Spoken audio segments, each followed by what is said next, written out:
എല്ലാവർക്കും ഇന്നത്തെ വീഡിയോയിലേക്ക് സ്വാഗതം. ഇന്ന് എല്ലാവർക്കും ഇഷ്ടപ്പെട്ട ഒരു മധുര പലഹാരമായ അട അഥവാ ഇലയട എങ്ങനെയാണ് ഉണ്ടാക്കുന്നത് എന്നാണ് കാണാൻ പോകുന്നത്. ഇലയട ഉണ്ടാക്കാനായിട്ട് ഞാൻ ഈ ഒരു ഗ്ലാസ്സിൽ 1/4 ഭാഗം വരുന്ന പോലെ വറുത്ത അരിപ്പൊടിയാണ് എടുത്തിരിക്കുന്നത്. അതിലേക്ക് ഉപ്പിട്ട് തിളപ്പിച്ച് വെച്ചിരിക്കുന്ന വെള്ളം കുറേശ്ശെയായിട്ട് ആവശ്യാനുസരണം ചേർത്ത് കൊടുക്കുക. ഓരോ തരം അരിപ്പൊടിക്കും പല അളവിലായാണ് വെള്ളം ചേർക്കേണ്ടി വരിക. അപ്പോൾ അതുകൊണ്ടാണ് ഞാൻ കൃത്യമായ വെള്ളത്തിൻ്റെ അളവ് പറയാതിരുന്നത്.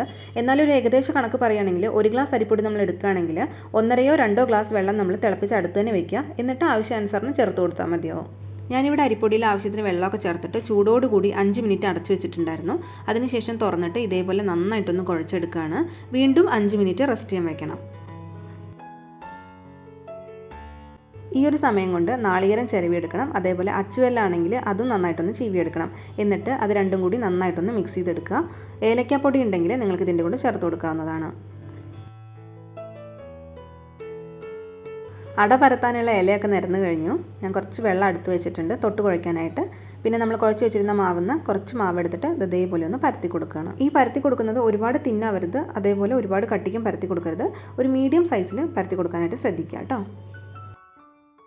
ഞാനിവിടെ 1/4 ഗ്ലാസ് വരുന്ന പോലെയാണല്ലോ അരിപ്പൊടി എടുത്തിരുന്നത്. അപ്പോൾ അത്രയും അളവിൽ എനിക്ക് 6 അടയാണ് ഉണ്ടാക്കിയെടുക്കാൻ പറ്റിയിട്ടുള്ളത്. അങ്ങനെ ഞാൻ 3 ഇലയിലും അടമാവ് പരത്തിയെടുത്തിട്ടുണ്ട്. ഇനി അതിലേക്ക് നമ്മൾ ആദ്യം മിക്സ് ചെയ്ത് വെച്ചിരിക്കുന്ന തേങ്ങയുടെയും വെല്ലത്തിൻ്റെയും കൂട്ടുണ്ടല്ലോ, അത് ഇതുപോലെ പകുതി ഭാഗത്ത് ഇങ്ങനെ നിരത്തി കൊടുക്കുകയാണ്.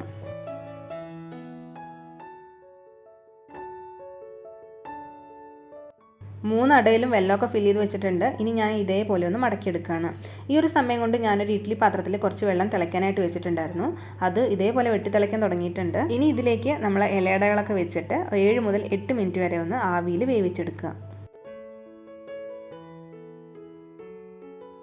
കൃത്യം 8 മിനിറ്റുകൾക്ക് ശേഷം ഞാൻ ഗ്യാസ് ഓഫ് ചെയ്ത് ഇഡ്ഡലി ചെമ്പ് തുറന്നു.